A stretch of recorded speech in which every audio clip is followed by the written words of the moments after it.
Hello, everybody, and welcome back to another edition of the Big East Rewind. I'm Chuck Everson, your host from Villanova, and my partner, the Syracuse Special, my main man, Sonny Sparrow. How are you, Sonny? I'm good, Chuck. I brought in someone just for you, right? One of my guys, Yeah, one of my a bros, one of big. my I guys, love that. right? And Yep. a big guy nonetheless. He was, to me, one of the original big guys at Syracuse, no doubt about it. He established a absolute benchmark for how the position should be played. Yeah, I mean, and he was one of the first guys, one of the first stars of the Big East when it started in Yep. 1980. So he was one of the guys, first team All Big East on the first All Big East team. So that's saying something right there in itself. So let's get this party started, Sonny, by introducing our guest. He played at Syracuse. He played in 118 games. He was eligible to play in, Sonny, and he started in all 118 games, which is probably the exact opposite of yours and my career. Yeah, we probably started on senior night in one game and came off the bench for 117. Just saying, Sonny. So that's something I marvel at stuff like that. Haven't been in the opposite position. Well, Okay. also to be healthy enough to start in all those games. Well, That's a yeah, challenge. there's a lot that goes into that. That's right. Yeah.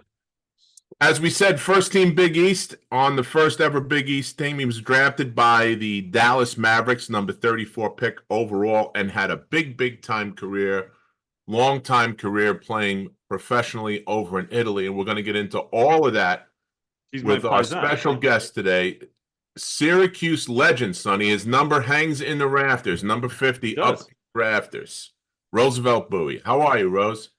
I'm doing fantastic. Thank you kindly for inviting me. Absolutely. Thanks for coming and hanging with us. We appreciate it. It's a long time coming. We get a lot of the guys from Syracuse through Sonny, and we've never been disappointed with with the guys that have come on, and we've had a lot of good guys. We've had some of your teammates. We've had guys that came after you, and the guys there have always been a lot of fun. My favorite guys when I was playing, and stuff with the Syracuse and St. John's guys. So thanks again for hanging with us. My So pleasure. I'm going to start off with I have a fun fact, and I'm hoping that I'm right. Okay, because Sonny and I were talking prior to coming on today. Are you still playing pickup basketball? Well, not for about the past about the past 6 years. I haven't. The last time I played with the over 60 group. We went to the senior games with the national senior games, I told and you. we won the gold medal there. And I'm just not playing because I Of course. started. We went to Cleveland and played in the national senior game. But it's the national senior games. You play. It's 3-on-3. It's half court, but it's 40 minutes. Oh So man. so basically, it's a lot of footwork, a lot of pushing, a lot of that. And when I went there, I went with a bunch of guys from Rochester. I'd never played with them before. You have to be on their team for 2 years to play. And what I did was I said, I'm really not sure if I want to play. So they said, listen, we don't need you to get to to get to the championship. We need you to win the championship. So we'll take it all the way. And then when it's time to go to Cleveland, we'll call you. We'll bring you over there. So that's what happened. They brought me in. Rich Colmetz, he brought me in there, and it was something that was meant to be. I came in at the last minute. There's 15,000 athletes in Cleveland. There was not a hotel room anywhere. So on my way down there, I called my cousin Aaron. I said, Aaron, do we have any relatives that live in Ohio? And he says, yes, we do. We have a cousin that lives right in Cleveland. I call him. I'm sitting in the lobby of a hotel that's full, and he says, I just got off work. I'm about 2 blocks away. He picks me up. We go to the house. Since I didn't have to pay for a hotel, I bought a lot of food and a lot of ice. A lot of ice is right. Because Sonny was telling me you would ride your bike down to the park. I'm not talking about when we were kids, like we all rode our bike to the park. Like when you were in your 50s and 60s, like you're riding Yep. down to the park on your bicycle, playing, however long you played, and getting on the bike and driving back home. I was so impressed because but the only thing I dunk nowadays, Rose, is Oreos. That's it. That's the only thing I'm dunking these days. But Well, man, so I was the- impressed by that. you know, the funny thing was, so it's almost correct. I actually did it once. So I live in Kendall, and I play noontime basketball in Brockport, which is it's about a 25-minute drive. So it's like, I don't know, maybe 17 miles or something. So I realized that to get the best outcome, I would either ride there, and I'd be already warmed up. But you got to understand that everything, I live on the lake, so everything going south is uphill. So I'd ride Oh, there. smokes. I'd ride there, put my bike down, and I'd play for about an hour and a half. And I got smart. I'd ride one way and get a ride back. So I'd either get picked up. I'd either get picked up to go there. So I was getting 17 miles in. So it was a hour and a half of playing and then 17 miles in. So, but that's what I was doing.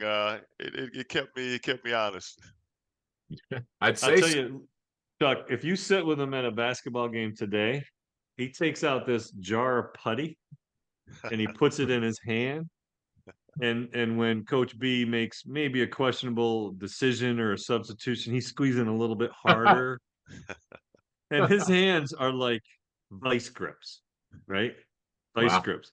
Now, when we played, I didn't play a lot against Rosie, but I played in a couple alumni games with him, and man, he hit me with an elbow incidentally that I still have a welt, I think, right over my left side of my chest. I was like, and they were like, he was like, this is just how because he had such a firm grip on the ball, and his elbows, when he pulled the rebound down, he established his space. So I got to ask you, Rosie, Yeah. technique and style, where did some of this stuff come from? I'd have to say it all came Bernie Fine.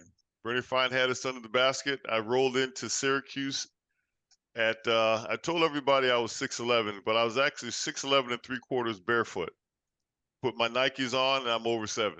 You're 7. So, There you go. and then I had my 6-inch afro, so that, you know, I was good there. But I was tipping the scales at 190 pounds. Now that's 190 pounds with my jacket on. So with my varsity jacket on, a hoodie, sweatpants on under my jeans and my shoes, that was 190 pounds. So Bernie Fine You made make it. Lewis look big. But no, the thing about it was Lewis was like 168, so nobody ever noticed how thin I was. But the thing about it was, I was always told my cousin Aaron, he played center at Roberts Wesleyan. He's a phenomenal basketball player. Played at Kendall. He was 6'4" and he played center. And he said he made it very clear that if you wait to be hit by the bigger person, you suffer. But if you always initiate contact, they're always reacting. So a 250-pound guy, if he runs into me at 200 and 190 pounds, I automatically lose. He just beats me down. But if he's approaching me and I step up and 10 feet before he gets to me, I hit him, then I never have to suffer.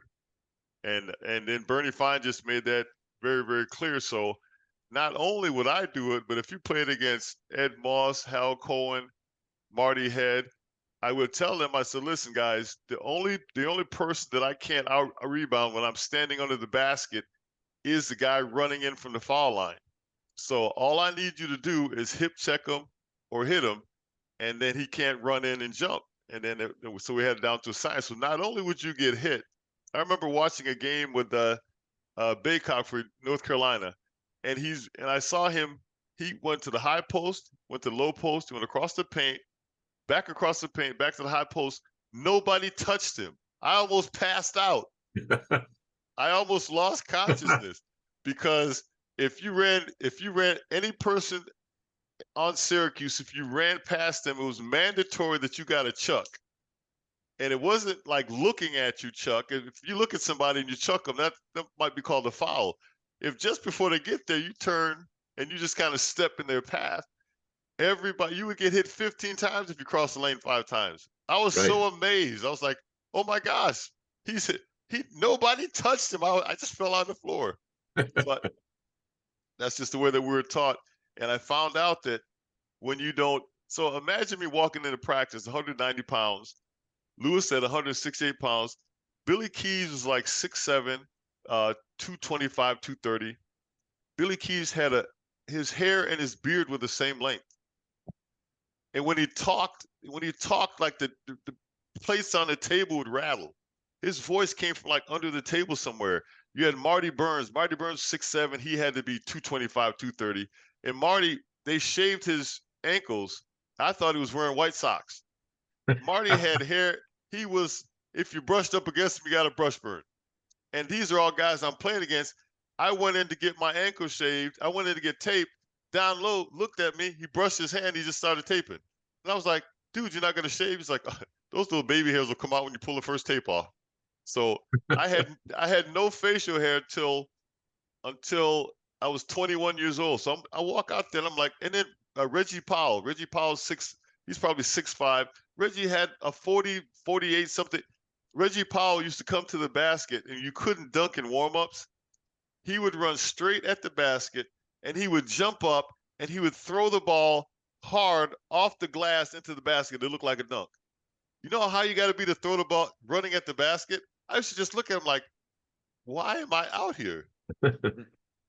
Coach Boeheim started practice and he just started running. And at a certain point, guys were getting really tired. And I remember looking over at Marty Burns because Marty said like 3 words. I looked over at Marty Burns. Everybody else was like, the guys were sucking wind. And I was like, thank you, Jesus. All I have to do is run because if you can't hit what you can't catch. And then I look at Marty Burns. Marty looks at me and he goes, I knew I was in then. All I do is keep running. Listen, that's the early school Big East, the physicality that you're describing. That's how it was, man. And it continues that way now. I mean, that when you came down the middle, I know exactly what you're talking about. We used to call it bump the cutter, but it was more than that, especially if a guy was giving you a hard time. We had it at Villanova. We had the older guys taught the younger guys. So Mark Plansky comes in as a freshman, and as he's coming through the lane, he got lumped up by Wyatt Maker, myself, and Connolly Brown every day until he figured out that, okay, I should just, my personality needs to change a little bit. It was a little personality adjustment we gave him, Rosie, Yeah, it's funny that you say that because so when I first get to Syracuse, there was only 2 lockers in the corner that nobody wanted. And that was Lewis and myself. We got those lockers there. And the dynamic changed after 4 years that everybody wanted to be closer to that corner by our senior year. So I still remember either junior or senior year, every day I'd come to practice and I'd be dressed and I'd be tying my sneakers up and I would look up and there would be Eric Sandiford, Red Bruin, and Ron Payton standing there with their arms around each other, looking at me, smiling. And I'd look up and they'd say, and Ron Payton would say, Rosie, one of us is going to dunk on you today. And I just finished tying my shoes up and I'd look up and I said, that just means one of you are going to the hospital today. and they would go like, oh, that's so wrong. I said, let me explain something to you. You're better off dunking on me and then talking about it. But if you tell me you're going to try to dunk on me, I'm just going to wipe you out before you even get there. I said, so right. It's nothing personal because by you being a friend of mine, I warned you what's going to happen if you come in there. So if you choose to come in there, that's your choice. It's all about your space. And the other thing that I understood was when basketball players that get hurt during the game because of physicality, they only get hurt when they get hit in the head. They only get hurt when they get hit in the head. So my thing was I always kept my hands up. And if anybody ever hit me on my arms near my head, the first thing I'd do is turn to look at who it was. And then 3 minutes later, they'd be out of the game because there's no incidental contact playing basketball that should hit me on my arms at all. And I also kept my hands up. It protected my head. And it kept my hands up for the short rebound that would come off. And also, if I had to chuck somebody, I'm already there. I'm like, the important thing about the skinny body is you make sure nobody hits it. So I got to ask you now, speaking of the physicality, who are some of the physical opponents that you ran into in your 4 years? I know you were Joe Barry Carroll were the same era. So who were some of the guys that you came up against? Joe Barry Carroll was not physical. His technique was flawless. I watched the game that we played. They were number 2. We were number 2 in the country, and they were number 1 in the country. And we went there and we beat them. I watched the game like probably a few months ago. We were behind for like 38 and a half minutes. And we were down by 8, 9, 10 points. But I watched him, and in my mind, I thought I'd control the game. He had like 27 points, and he made like almost every shot he made, and his technique was flawless. He was he didn't make contact, he didn't beat you up. He just had a jump shot. If you bumped into him, he spun the other way. So he was not the most probably one of the most physical guys that I would have difficulty with was like James Bailey from Rutgers. James Bailey, who's 6'9", barrel chested, jump out of the freaking gym, and he could run just like I could. I was always my warm up consisted of me, and I used to tell the guys all the time, the only thing I know about basketball is I would, after like 10 minutes of warm up, I would sit down and I'd watch the guys on the other end warming up, stretching, with a smile on my face. And then people said, well, what are you thinking about? And I said, the only thing I'm thinking about is I know I can run buck wild wide open for 40 minutes. And I'm going to either run you until you die. That's all I was thinking. I was just sitting there smiling like, he doesn't even know I'm going to run him until his wheels fall off the wagon. But the second thing I was looking at also was during warm-ups, players take the shots that they like. And I was mentally making a note that player will never get the shots that he liked, because every time he tries, I'll be standing on that spot. Now, he can have a good game, that's fine, but he will never get it going. Like if you get to your spot and you start getting it going, then everything falls in. He'll never have that game because I'm going to stand on every spot that I see him shoot from. And that was just that was so he can have a good game, but he's not going to have a comfortable game where he gets it all going. So those couple of things there, and the fact that I knew if I was getting back on defense, I knew that you had about 3.5 seconds to attack the basket. If I could make you hesitate for a second, Lewis could run, Shaq could run, Ed Moss could run, Hal Cohen could run. Marty Head and Hal Cohen running the mile. They used to put up a time like 10 seconds slower than the guys on the track team. We'd run the mile under 6. Those buzzers would lap us like 2.5 times. I used to just look at him like Marty Head he wasn't really fast, but they'd run the same speed from the time the game started to the time the game ended. And if you saw any of the old films, Marty Head got more wide open layups. He always beat his man down to 4, because if Marty saw that I had a good box out, or Lewis had a good box out, or Shaq had a good box out, Marty Head would step in front of his man, step on his foot, pull his shorts, push him, then sprint to half court. He always beat his man by 15 feet. And I used to go like, how do you do that? That was his thing. Crazy, man. So now, before the Big East forms, right? So let's say freshman to junior year, Syracuse is in what, the Empire 8 or the ECAC? ECAC, right? Who were some of the big rivalry games that you guys got matched up with? Who are some teams that you remember? Oh, it's on tonight. Well, the biggest one. So I almost went to St. Bonaventure after I went to Georgia Tech. My visits were Georgia Tech, Michigan State, Oklahoma State, Duke, and I went to school in Santa Clara, and I went to St. Bonaventure. What happened was, when I was doing all my traveling, I found out the only thing I was waiting for was when I was going to come home. I was like, wait a minute, hold it. I got to recalibrate here. So I started looking at Syracuse, St. Bonaventure. Never visited Syracuse, but I went to Syracuse basketball camp 2 years. I met Coach Boeheim when I was 16, he was 30. So I started looking at these. I said, I want to play when I go to college. Syracuse, St. Bonaventure had all their positions were covered by upperclassmen. Neither team had a center. So I was like, okay, best way to play is go to a team that doesn't have a center. So I'm looking at these guys. I'm like, man. So I went to St. Bonaventure, had a fantastic time, went out with S.C. Hollis, Jimmy Sadden. Coach Sadden was coach. As you know, he's a great guy. Really got along well with him.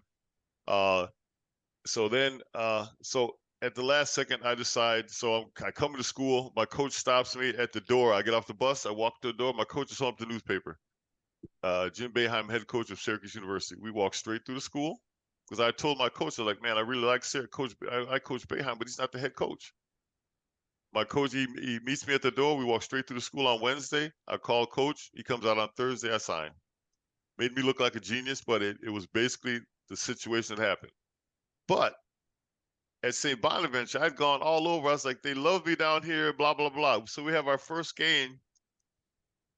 We play against St. Bonaventure. I go down there, big, fat, dumb, and stupid. I go out there thinking that it's going to be the same people. Oh, my God. Welcome to college basketball. Yep. They called me everything. They did all this stuff to me. So I'm like, okay, I'm bigger than this. We played there. We take a beat down. We come back to Syracuse. Now it's personal. I'm like, I'm like, okay, these guys, they're right in the center. They're right in the center of my. I mean, I'm targeting everybody. If you got the wrong colors on, it's a bad day for you. So it's like they throw it. It was our ball. Somebody threw a ball. It got loose, and it's going right toward the end line. There's like 10 cheerleaders stretched across there. I sprint over there. I save the ball. I twist and I try to miss the cheerleaders, and I almost kill myself. I rolling on the ground. I get up. I run back through there. Those cute little girls said some of the nastiest stuff to me when I came back through there, and I was just like, and they were like this big. So I was like, okay. About 10 minutes later, another ball goes over the cheerleaders, and I break over there. I throw the ball in. I turn sideways, and I get 7 of them. I just wipe them out. I roll on them. I put my hand on somebody's face when I got up, and I was like, welcome to college basketball. I'm here now. That's great. That's great. So at what point, That's Rose, a first, by the way. That's a first. that's unbelievable. At what point now, when you guys were in the conference you were playing in, now they're gonna come out with this thing called the Big East. So I guess you guys actually played the first season of the Big East. What was that about? Like, what was the buzz on campus? How did they explain it to you? Did coach come in and say, "Hey, look, we're going to this new conference," or was there a big deal made about going to the conference? What was the vibe? What did it look like? Yeah, we're talking about Coach Jim Boeheim. All he said was practice tonight at 3:40. Okay, we kind of get that. We've had Coach on. Obviously, Sonny knows Coach very well. So we get that. As the season progresses, right? Yeah. Do you notice a little more media, a little more attention? Things changed a little bit. Yeah. Well, so from Coach's side, nothing changed. Right. But I noticed that around the school, they started doing these drawings, Beast of the East. There was just more student involvement. The fans were kind of wild and crazy. I don't know if anybody's ever told you this, but I went from playing Kendall High School with like 600 people in the gym, and they had to get there to watch the junior high team play and stay all the way through in order to get a seat. I come to Syracuse, and it's like 7,000 something people in the gym, and they're like looking at us. So we get our first season. We're 26-4. And I still remember the first game I lost was the first game. When I came to Kendall, I left Kendall. We were 65-1. We lost one game like my sophomore year, and so the first game at Syracuse, were at I think it was a tournament. When we lost, I found Coach Boeheim and I apologized. He's like, "For what?" I had like 10-12. And I said, sorry. And he's like, for what? And I was like, isn't that what you do when you lose? I hadn't lost in like 2 years. So we fast forward, and we're in this I'm in this place. Now listen to this. So we systematically got off to a slow start. We'd get down by 8, 10 points systematically. And we kind of figured it out. Was everybody was like eating steak and potatoes for the pregame meal, and it took us a while to get all that stuff going. So then by by the end of the first half and going into the second half, we're all turbocharged. So we switch that over, and we get we're to scrambled eggs, pancakes, spaghetti, the whole 9 yards. So now we're clicking. But anytime a team came into Syracuse and they got off to a big lead, this was amazing. So if they got off to a big lead, right after everybody crossed half court, there would be like a liter of soda in the cup would fly from up top, and it would hit the floor and splash all over the place, and they'd have to come out and clean it up. But it happened during the middle of their run, the other team's run. So by the time, so we're over standing next to coach while they're cleaning it up, and we're getting coached up and everything, but because the referees called a timeout to clean up. Okay, so then that was one thing. If a team got off to a quick start, anytime a team got off to like a 4 or 5 point start, this liter of soda would fly out, never close to hitting anybody, and it would splash, and it would cover like it would cover like 8-10 feet. So, but if the referees came out making funky calls, after about the second call, the last referee would cross half court, and 3 frozen oranges would come from up top, and they'd hit the floor. And the referee's like, and all of a sudden the calls would be modified. and so this happened. It happened enough to get my attention. So what I'm saying is, how can in Manley Fieldhouse, how can you stand up and throw a soda, or stand up and throw 3 oranges, and nobody see you? Right. I kept thinking that it was probably Coach Boeheim had his buddies from school up there, like, hey, think you're going, check some stuff out there. Yeah, give him the signal. Give him the signal. Give him the signal. Yeah, It was systematic. that's funny. Let it fly. Let it fly. Those are the things that I would remember. And one of the other things was, I would go to class on Wednesday. We're playing against either Rutgers or St. John's. And there are people like camped out by the doors to get the season tickets. It's like 17 degrees with 30-mile-an-hour wind. And there are people out there, they're like standing out there waiting to get these tickets. I'm like, I think we must be doing something right. It was, I started noticing these things, and the day of the game, the Carrier Dome is loud. Manley Fieldhouse was so incredibly loud because they put those wooden bleachers in that would go back to the walls. When you pull them out to the floor, it's like beating a kettle drum. So when they would stomp their feet and clap their hands, we would have to talk to each other because Coach Boeheim would tell us what to do. And when we're walking, just before the game started, we'd walk over and we'd tell each other, Coach would tell us what he wants to do. And then we would talk to each other and we'd say, who has the weakest link? And whoever has the guy that didn't match up just right, that's who we got the ball to. So, and the old saying was, if it's not broke, don't fix it. So we'd keep going at that person. But I remember once we forgot to, I wanted to tell Lewis something after they started stomping their feet. And I put my hands over his ears and I yelled, and he looked at me like he couldn't hear me. Wow. It was so loud that sometimes I used to think that I was going to have a panic attack because all that noise would hit the round dome and it would come down right there at the center. We used to try to score so fast so we could get our senses back. I think the fastest we scored was like 4 seconds. We were playing against some team. It was Eric Sandifer's first start. So Lewis asked me, can I get the tip? I said, I can get the tip. So I get the tip. I tip it to him. When I tip it to him, he tells Eric Sandifer, I want you to run towards the opposite end of the floor, take 2 steps, and then spin and sprint to the top of the key.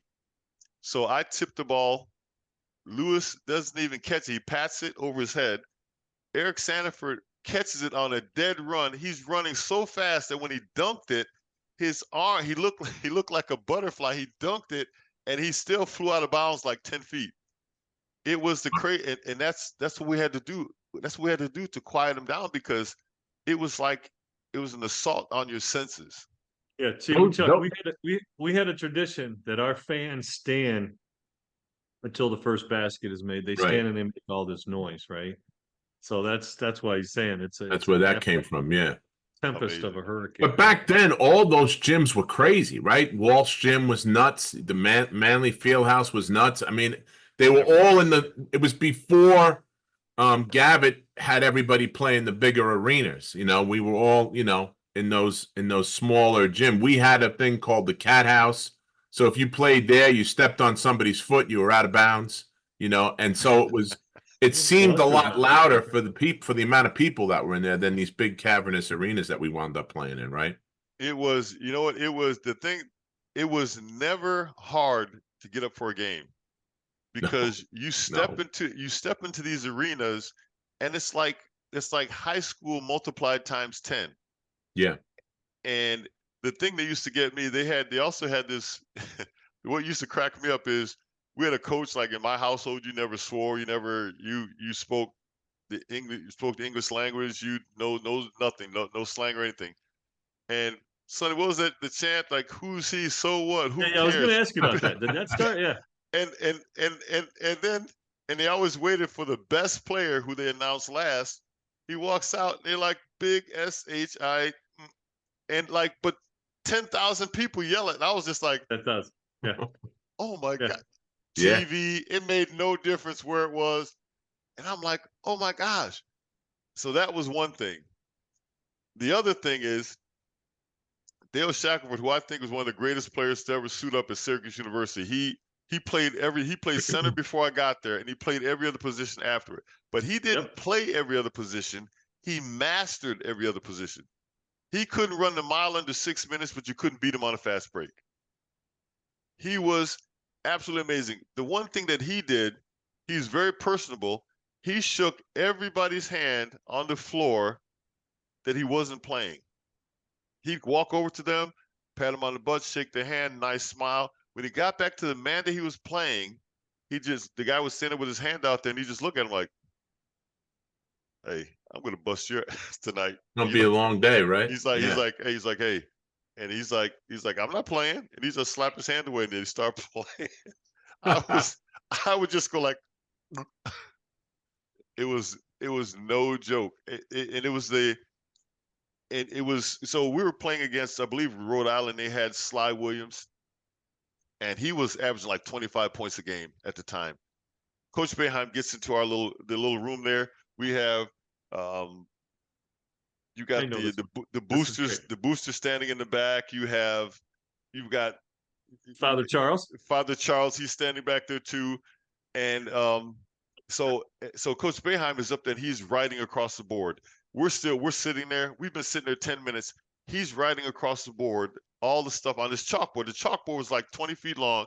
He's got this much. He's going all the way up there. So he finally finishes, and he turns around, and he says, "We got this player. He scores 25 points a game, and we're gonna have to do this to stop him." And he just gets started, and Dale Shackelford stands up and he goes, "Coach," yep. He goes, "I'll take that mother trucker, and he's not scoring 25 on me." And he turns around and goes, "Lou, you got my back?" "Yep." "Rose, you got my back?" I said, "Yep." Coach Graham looks at us, erases the whole board, and sends us out. He'd been writing for 25 minutes, and before he could even get started, that's the kind of character Shaq had. He puts his hand up, and he's like, "Hey, I'll take that mother trucker. He's not scoring 25 on me. You got my back?" "Yep." "You got my back?" And Coach Bam goes, he turns around, erases the whole board. You see this move? That's great. we're out the door. He used to always try to get us into this, like, he wanted us to be focused but loose, and once he sensed that, he'd send us out. So another time we're back there, the usual suspects are in the back, Father Charles, all our boosters. We're sitting down there. We're getting ready. So it's a big game. And Leo, at the time, Leo Routins was he was redshirting, so he's in there. So there's Leo Routins, the key figures in this, Leo Routins, Danny Shays, Chris Drebko. Okay. They're sitting there. So Coach Boeheim returns, he's ready, he turns around, and now those guys that I just aforementioned, all of them can fart on just if you look at him go fart, they go. So Coach Boeheim turns his back, and somebody rips over here, and then he turns around, he turns back, somebody rips one over here, he turns around. Then it happened 3 more times, and then he looks at the board. He goes, "Well, evidently you guys are loose enough already." And he erased the board and sent us out. He didn't even tell us anything about the game. All right, let's go. That's it. That's unbelievable. So when you guys started in now, the Big East gets started, prior to that in that conference that you played in before the Big East, was Georgetown involved in that conference with you guys? I don't. Or did I you don't play believe them so. non-league or anything? You know what? That I don't know, because unlike a lot of players that don't like that hate Georgetown, I really had a big problem with anybody that came in our gym that wanted to win. I mean, Right. it was aimed at anybody, but it was aimed at everybody. So I didn't really have a focus. Also because I played with Craig Shelton. We played Right. on the USA pre-Olympic team. So I went to Moscow with Craig, and Yeah, then he was a great player. yeah, we were roommates through all these travels, but as soon as the lights came on, hey, if he bent over, I'd run him over. So there was no rivalry up until, John Thompson made the statement about Manly being closed, right? And no, the funny thing about it is, I didn't even know so after that happened, 2 weeks after the season's over, I ended up I went to Europe. I was already in Europe, and I was there for the next 16, 18 years. So I didn't even find out that he said that until I came back home in 1996. And by that time I was like, I don't know, 38, 30, 37, 38 years old. So I'm like, I said it was true. Wow. Wow. So Was there knowing that we were going into the Dome, right? And I know Boeheim, clearly said he didn't like the move because of the absolute home court advantage of the Manly Fieldhouse. Just like Coach K didn't want to leave, Yeah. where they play, right? Yeah, So did you guys share or talk about that at all? About like, okay, now you're moving into this cavernous dome? we know the Dome finished.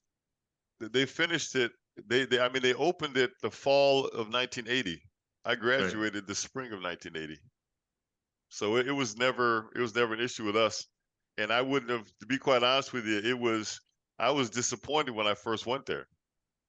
I can tell you the one time that the Carrier Dome was as loud as Manly Fieldhouse. When they won the national championship, they brought us all in to sit on the floor there, and they brought the team in one by one, and they brought Carmelo Anthony in, and everybody was chanting, "One more year, one more year." And then he got up to the mic, and he took the mic, and he said, "Why not 4 more?" And Yeah, the I thought place, college was 4 years. Yeah. and I had to put my hands over my ears. That I said, you know what? That's as loud as we used to, like the pregame over at Manly Fieldhouse was like, it was insane. So, but it was like, there had to be like 35,000 people in there, and it was a particular occasion. But yeah, it had no effect on anything that I was doing, because we knew that it wasn't going to have an effect on us. So talk a little bit about, so you and Louis. I was trying to figure out the origin of the coining of the Louis Bowie show, right? And Yeah. in the newspaper, your very first freshman game, it was already said this is the start of the Louis and the Bowie show. Talk a little bit about some of your experiences on the court with the late great Louis Orr. Well, it was some of the one of the funniest things was that, so we had a couple of big TV games. I guess I think there might have been St. John. One was Rutgers. So we're freshmen, and I remember had a good game, and so I'm walking out of the gym, and I hear Roosevelt Bowie 19 points, 19 rebounds, and I'm walking toward the door, and before I get in the door, I hear Louis Orr 19 points, 19 rebounds. I was like, I didn't even know it. But then I thought about it. Every time I missed with 3 guys hanging on my back, he just walk in and go tink and just tip it. he was like one of the smartest, most efficient players that I'd ever known. So, but I really knew that he was something special because we used to have to run the mile under 6 minutes. I knew I could run. I would be out there and I'd be running, and Lewis would be, and after every one of the runs, he finished in front of me, and I'm going like, wait a minute, there's something going on here. We'd have these, so we did the mile under 6, then we did 2 miles under 14 minutes, and the first mile was up Skytop Hill. So you would get up there in a hurry, but then you had to really put them up, and it's harder to run down here. So, and every time I'm like, this dude is finishing in front of me all the time. On every drill that we do, he's faster than I am. And I'm like, he looks like he would fall down and break, but he's freaking invincible. And I've never fell down so many times. You want to try to box out somebody and have him turn sideways. He's not there anymore. I've never completely missed a box out more in my life than with Lewis. He sets you up, he turns sideways, and you're just like, there's nothing there. So it was, man, it was. But I remember when so it happened a couple of times. There was a couple of games where 19 points, 19 rebounds. And the funny thing is, Jimmy Williams was the captain of the team. So after that game, he walks over to us and he says, by that time, he was, "Don't call me Bug Williams, Jimmy. Don't call me Bug Williams." So he walks over, he shakes her hand, he goes, "Don't do that again. This is my team." And they turn on and walk away. So I look at Shaq, and Shaq's like,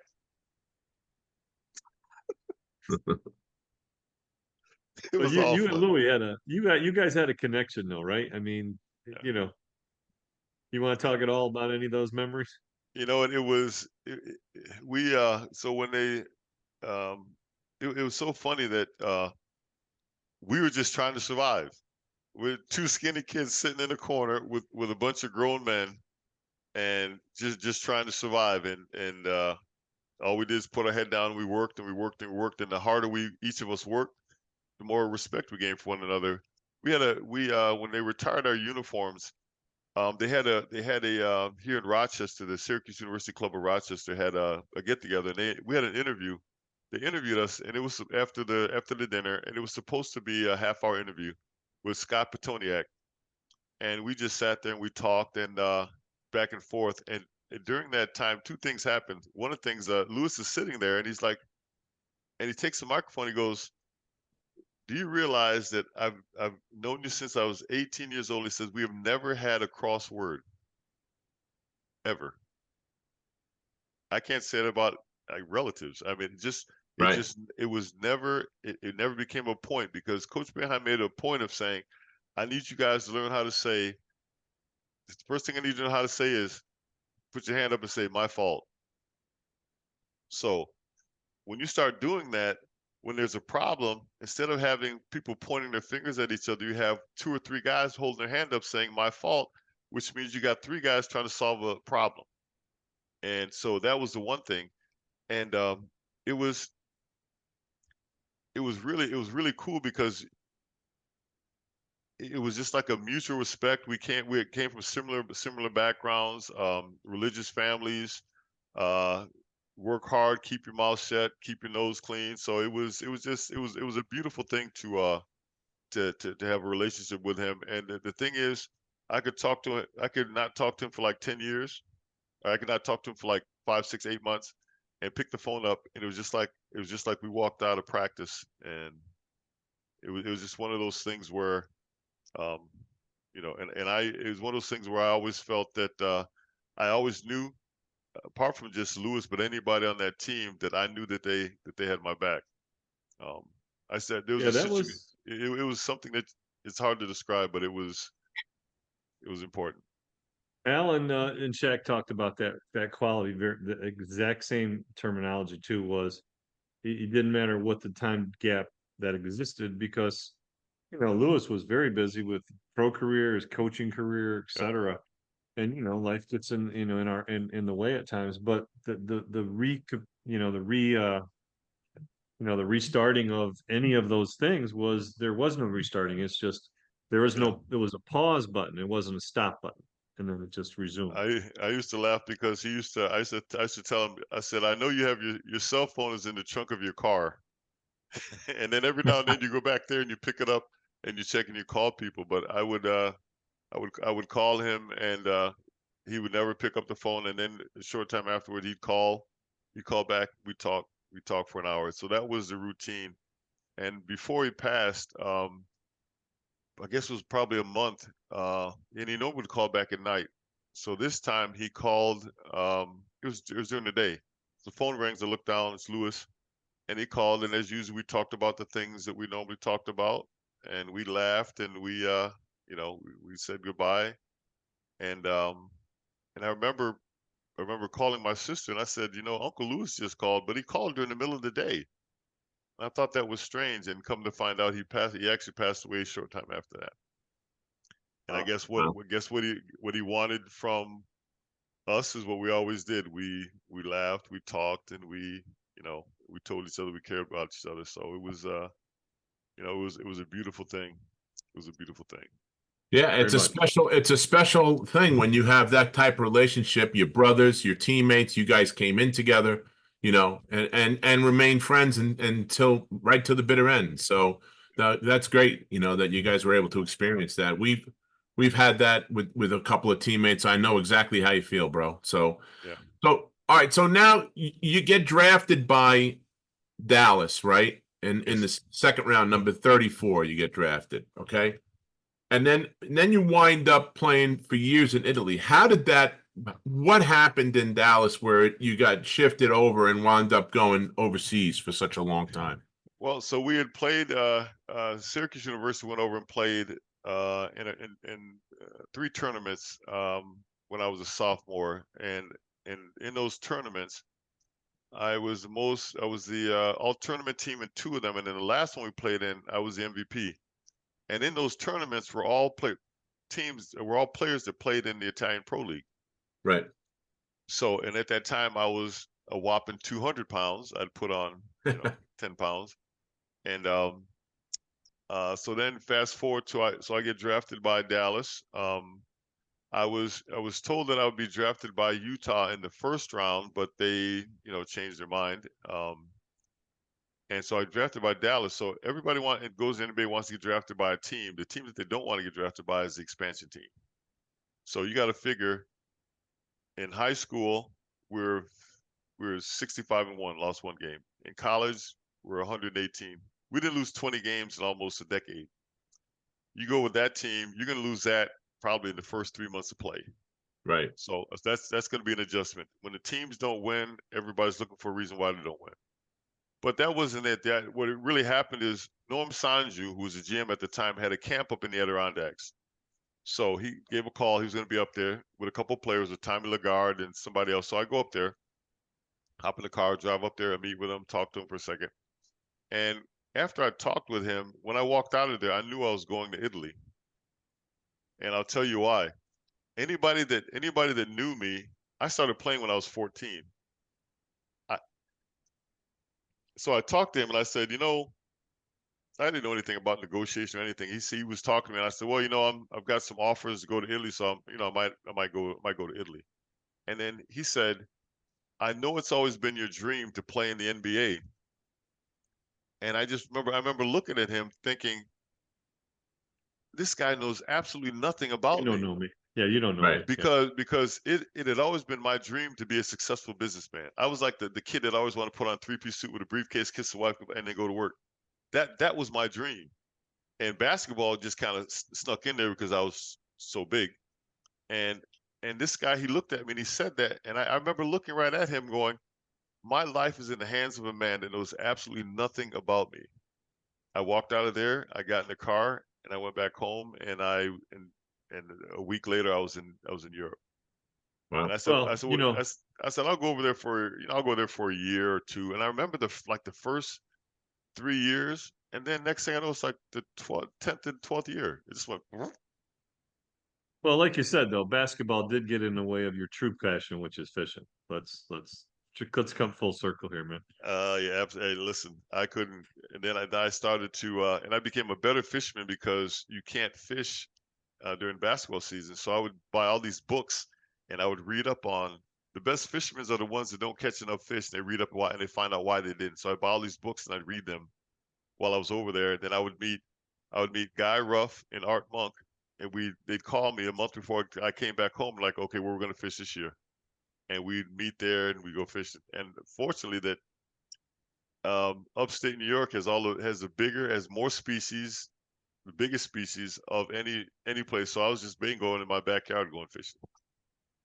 So I got to ask you though, right? When you finished a long, very successful career in Italy, you did have a business, right? Was importing it? What was the business? What were you doing? I did a little bit of importing, exporting. Then I came back, and for maybe 5 or 6 years, I worked with the Piccole Grandi Industria. It's small and large businesses, Italian businesses that want to come to the United States. I had a little stint with Monroe County. I did about it, and I did a little some time with Onondaga County to help them bring Italian businesses in. So yeah, I did that, and then I kept avoiding basketball until finally these teams contacted me and said, "Listen, you know what kind of players we need to come here and play. Why don't you give us a hand?" So then for 20 years, I set up camps and did stuff like that for the That's European awesome. League. The last one I did was at the Carrier Dome, and I invited the Sheridan said they would give me a free room for every coach that got to come in from outside the country. So I had 20 coaches from 7 different countries, and we had like 90 kids there. And it was a beautiful thing, but it was time consuming. It was very expensive. And then for the next 5 years, I would do a tryout, and then I would take kids over to Europe, and we set up our own games there. And then we would I'd bring the kids over, and then and I would invite all ex guys that I played against that were scouts and agents, and have them come and watch them. Well, that Rob, wasn't really being done, right? That was not being done in this country, right? No, not really. Oh, that's great, man. Did you learn the language when you were playing there, or after, like, or through the course of your however long you were there? So now you're in business, you're able to communicate with everybody because you speak fluent Italian. So, or Yeah, was that something you did, like when you were getting interviewed? Would you do your interviews in Italian, or try to when you first got there? Well, when I first got there, I know how to say spaghetti and ciao. That was it. And then 4 months later, I was pretty fluent after about 4 months. And it happened because my teammate's wife went home, and we had to go out and eat and do everything. So we're just kind of tossed into the fire. Wow. And I can tell you when I was doing business over there, I was doing importing and exporting. I would set up appointments with people over the phone, and then I would walk in, and they would say like, "Yes, can I help you?" And I'm like, "Sono io," and they're like, "No." They had no idea I have absolutely no accent when I speak Italian. I speak Italian like an Italian. And I would walk in. My wife said you speak beautiful Italian. She loves to hear you talk Italian. I learned it so probably the best class that I took at Syracuse University, and it was I took a one credit course, and it was phonetics. And in that class, I realized that I can make any noises with my mouth that I have. It was very easy for me. So, but by practice, and it's a class you go into, and all you do is go, and you make a bunch of sounds with your mouth. And I was thinking like, man, this is freaking ridiculous, but I'm getting credit for it. So, but fast forward, I would go out with a bunch of people that they were very friendly with me. So I would always go out with them. And then at one point they were talking about something, and I really like words. So I can remember the words that I like the way they sound. I used to, as a kid in Kendall, I used to read the dictionary, and if there's a word that I liked, if I liked the way it sounded, I could remember it. So my cousin and I used to have this thing where we would like try to come up with these words, and we'd use them in a sentence. So I know that if I liked the way the word sounded, I could remember it. And so I was sitting out there, they were just talking around me. I didn't know what they were saying, and so I just parroted what they said, and the whole place stopped. They're like, "What?" And I was like, "I don't know what I'm saying." So they would like give me phrases to say, and I would repeat them perfectly. And they're like, Wow. they were amazed at it. So then they started giving me tongue twisters. So this one tongue twister I remember is Tre Tigri contra Tre Tigri. It's 3 tigers against 3 tigers, and it has the hardest. You got to be able to roll your R's. So it's Tre Tigri contra Tre Tigri. And when I said that, they went, "Oh my God, you're going to be really good when you." So I should just do tongue twister. Then I did another tongue twister that was people from Florence. They don't say their C's, so they gave me one from, for example, Coca-Cola. It would be it's Coca-Cola Calda con la canuccia corta. That's how you'd say it in Italian.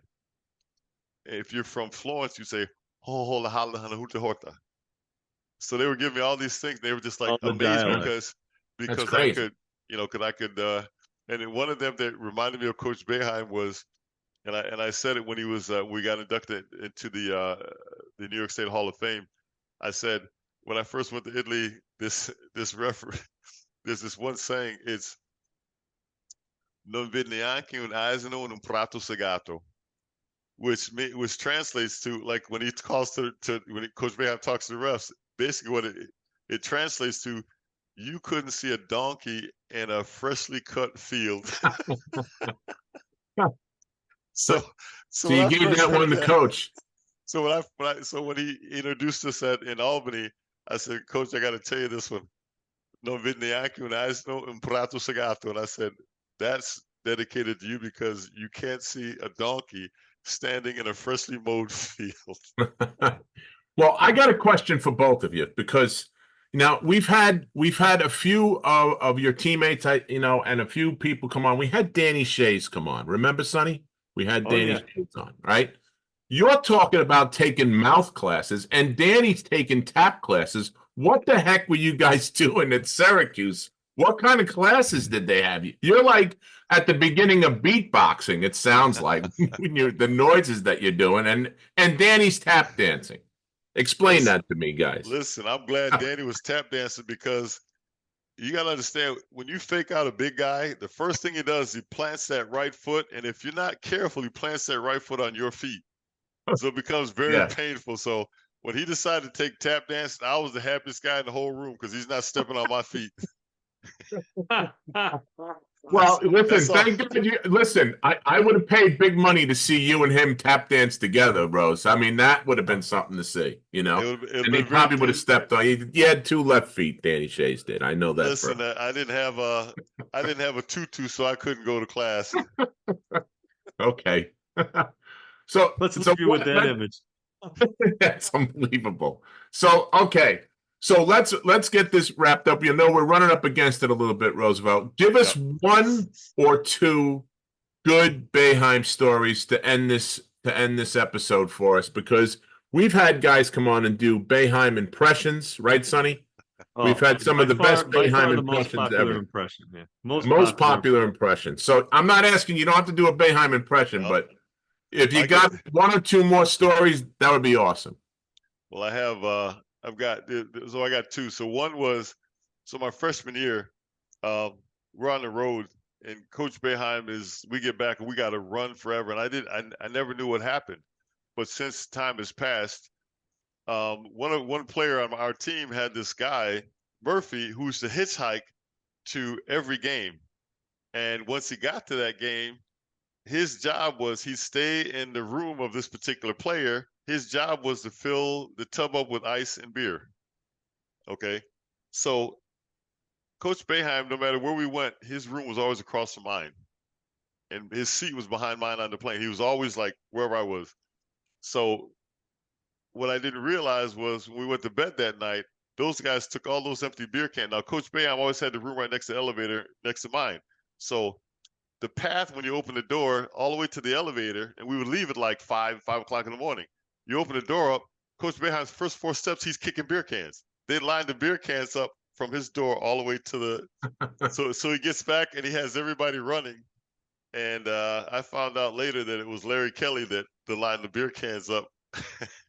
Larry Kelly and Dale. Oops, I almost said something. Never mind. So that was the one thing. So we ended up having to. So we get back from the road trip. We got to run on the stairs for like 15 minutes as for punishment. I didn't know. I was just up there running. So that was one. So he opens his door, Coach Bam, at 5 o'clock in the morning, takes a step, and they weren't aluminum cans back then. They were the metal clang. And he's kicking cans all over the place in a hotel at 5 o'clock in the morning. The second one that I remember was that identifies a kind of relationship I had with Coach Boeheim was my freshman year. I came in and I said, Coach, I can dunk 35 times in a row. And this is after practice. He's like, yeah. So I start out, and then Coach Fine comes over and says, no, you've got to dunk left hand, right hand, two hand, and alternate the series, right? So I go up there, I get 34, I missed the 35th. Coach Boeheim stands up to walk out. I'm like, hold on. I start over and I do 35. And then I was like, okay. I turned around, walked out the door, and fell out. But it was the fact that because he thought it was a joke that I would try to do 35 and he didn't believe me, I was like, listen, if I tell you I can do something, I'm going to do it. That's all I got. Wow. Well, good way to end it. That's why he trusted you. And that's why he trusted you. That's right. That's exactly right. Well, listen, Roosevelt, I'm so glad that we were finally able to get you to come on. We've been trying to get you on. Sonny's been working on you for a long time. So thank you so much for coming on with us and spending some time with us today. Appreciate you, man. It's my pleasure. And I'm about to put these poles in the car and hit the road. All right. Thanks, do Rosie. your thing, Good my luck man. fishing, man. Do your thing. Take care now. All right. You got it. Yeah. Bye-bye. All right. What a good guy, Sonny. He had told a lot of good stories, right? Unbelievable. He's a great guy. He's very well spoken. It's so funny. There's so many things that have come up, but he wasn't around a lot because of his time in Italy. It wasn't in just that Italy, he right? I played imagine there. so. Yep. It really wasn't just that he played there, but he had a business over there too. Yeah. And he was just a really, really sharp guy. So It's good that he's back in the mix with you guys. You know, it's important. Yeah. He's one of the best guys ever to come out of that school as far as basketball players go, and probably fishermen too. I have to say that. So yeah, he's just a really good soul. You know, he's just got a pure heart and really good person. I could see the similarities in Lewis and him, their faith, he said religious background. He talked a little bit about it, but honestly, their connection runs so deep.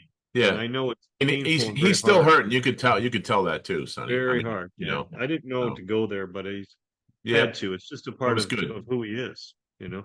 So you've been listening to the Big East Rewind with Sonny Sparrow and Chuck Everson. The Big East Rewind was produced and directed, as usual, by Daryl Gurney and Nick Chico Chorus.